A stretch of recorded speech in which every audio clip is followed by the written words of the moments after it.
Hey there, Asin Kuis! Welcome back to my channel. In this video, samahan niyo akong panoorin ng latest performance na nag-iisang Sarah Geronimo sa music festival na sinalihan niya or naging part siya last weekend. And di tayo nakanood, maraming naghanap sa atin kasi nagtatanong sila kung may video tayo or makakapunta tayo doon or kung nagpunta ba tayo. Hindi ho dahil meron kaming pinuntahan ng wife ko ng nakasal and we're very much involved kasi doon dahil close namin yun.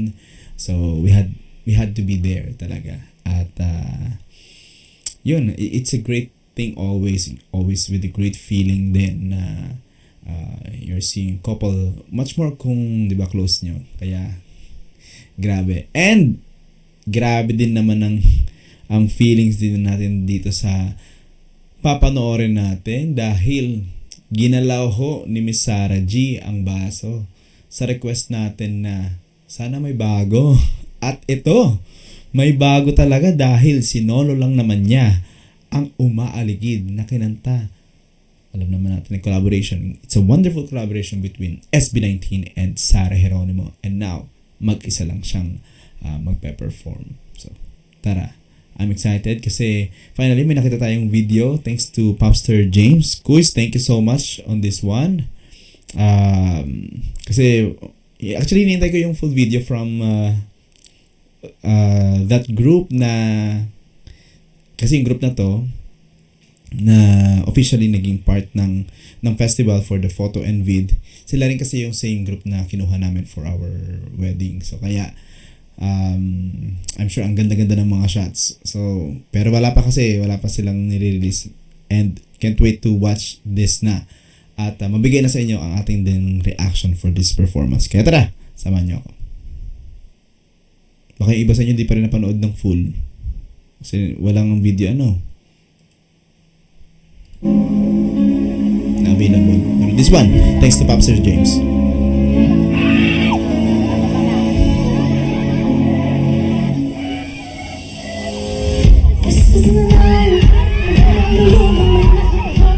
Hey.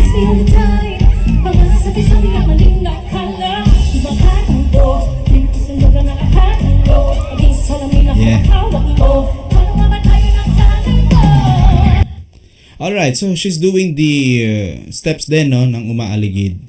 At live yung band, backup vocals. Well, nakita kasi natin yan nung week na yan, last week actually, prior to the weekend. May photos na nag-circulate online na nagre-rehearse si Sarah together with a band. So kaya alam natin, this is going to be something different this coming weekend. Sayang talaga na tayo nakapanood yan. But hoping na magkaroon si Sarah ng concert at mapanood natin sa kanya to live.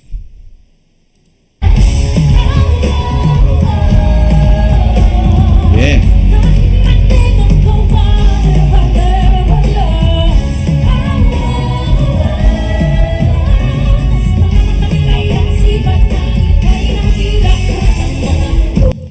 Nice, 'di ba? That's really Sarah, yung ganyang todo performance. Kaya nag-iisa siya sa music industry ng Philippines na yung alam yung hataw na hataw pero ang galing talaga hindi OA yung hataw niya. At yung boses niya kasi hindi siya nababox na ganito lang. So, in addition to what Vice Ganda said na akala ng iba, di ba, very terra si Sarah, but it turned out hindi. Well, she can do high notes on maybe some level, but well, syempre ibang league naman talaga si Miss Reg. But Sarah can attain some high notes too. And from what you are hearing here sa performance niya, kaya niya, kahit pop artist siya, kaya niya yung mga ganito. Yun, no? Diba? Ang pleasant nun sa tenga natin. At saka yung mga growl niya.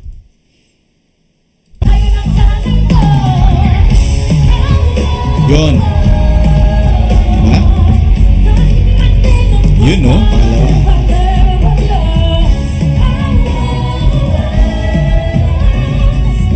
Diba? In which naririnig din natin talaga yan sa mga diva natin di ba? Dito sa industry. Kaya kumbaga I can say na napaka-smart ni Sarah as a singer.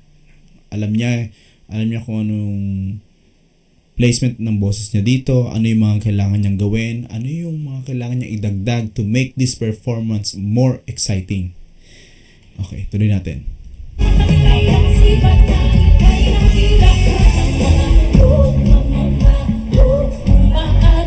You know, she can dance really well. Hey!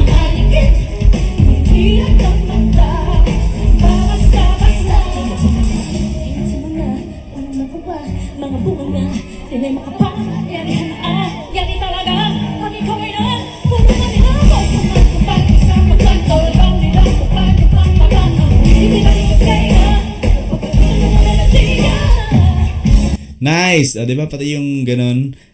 Dahil nga mag-isa siya, she can add yung mga style niya na ginagawa no, kapag solo performance niya. And yun, nakikita natin dito yun. Tapos, ang sarap pakinggan ng live instrument, no, ng live band. Talaga naman.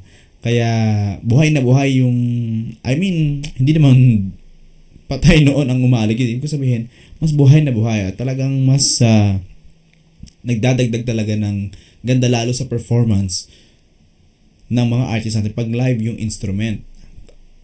Much more do sa mga nandyan sa venue dahil open air yan eh. Diba? Open field.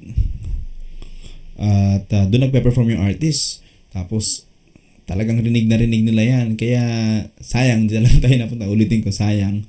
Pero kasi concern din natin, nakatayo kasi dyan. Ay, medyo trentahin problem eh. Oo, masakit na sa lower back. The last one that I attended na ganyan na show na nasa standing section. Sa Philippines, it was yung Ashbu, yung Sarah Bamboo. Doon sa baba. Kaso lakad naman sila ng lakad. So parang ibang moments na puro nakatalikod sila ni Sarah sa amin. Kasi nandun sila sa harapan, malakad. And then sa international scene, yung Def Leppard concert. Last year lang. Sa Vegas.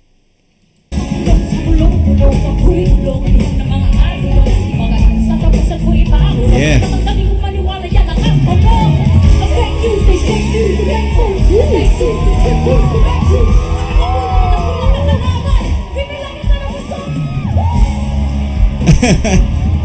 Grabe.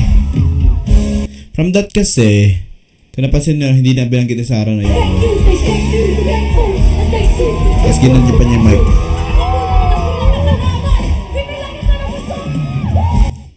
Woo! Gumano na lang siya, no? Kasi, I don't know really kung ano nangyari. Kung supposedly ba ganun talaga gagawin niya. Or on that actual performance. Kasi pang ilang performance niya na to, if I remember correctly, no? I think dulo towards the end na tong umaligid. Nauna yung mga usual niya na nakikita natin sa mga previous performances niya na napanood natin live and napanood din natin sa mga videos. No. So, ibigay natin yun kasi saray sa human na towards this part, medyo hindi na same ano yan. Kumbaga, may use energy na siya eh. Diba? Doon sa mga nauna niyang songs. So, probably, it's a technique na kasi baka biglang mag-break yung boses niya doon sa part. Actually, doon sa gustong medyo ano na eh. May narinig lang tayo eh. Doon sa gustong. And she's smart enough na baka bigla akong magganto yung mag-break yung boses ko. So, much as well, hindi na lang niya banggitin. Kasi, never in the history of Sarah G na narinig natin siyang pumiyok, di ba? She's that smart sa pagdating sa performance. I never remember any performance na nagkaganyan si Sarah. Alam niya yung gagawin. Kahit yan, di ba kanina doon sa high note niya sa yung part ni Stellion, kaya pala nandun na siya, no? Kasi pa towards the bridge na may rap part. Pleasantly ginawa niya ni Sarah na switch niya yung boses niya, di ba? Hindi niya full voice. Pero ang ganda, di ba? Ang ganda ng kinalabasan. At may emphasis din kasi ginawa niya rin doon na napahawak pa siya sa mic na ganyan. Yung parang, alam mo yun, yung sasabog na emosyon. Kaya, club up to that. But this is just my perspective, my reaction. So, it could be wrong kung ano talaga yung na-rehearse ni Sarah. But, yun yung aking honest observation here. Pero hindi yun menos ha. Klaruhin natin. It's just ang galing kung paano niya hinandle yun. Yan. Ang galing kasi talagang nagre-react yung mga tao. Kuhang-kuha niya eh.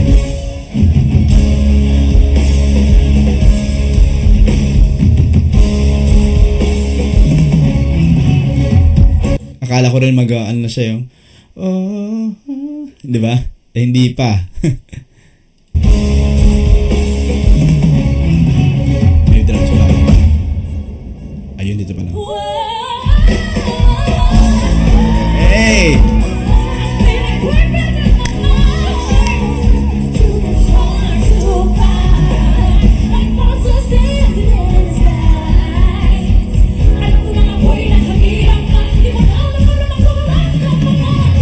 Eh, grabe. Uy, bago.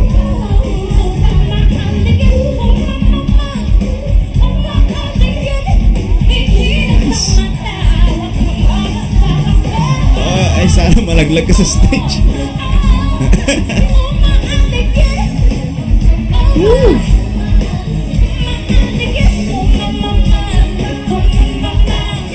Uy, grabe.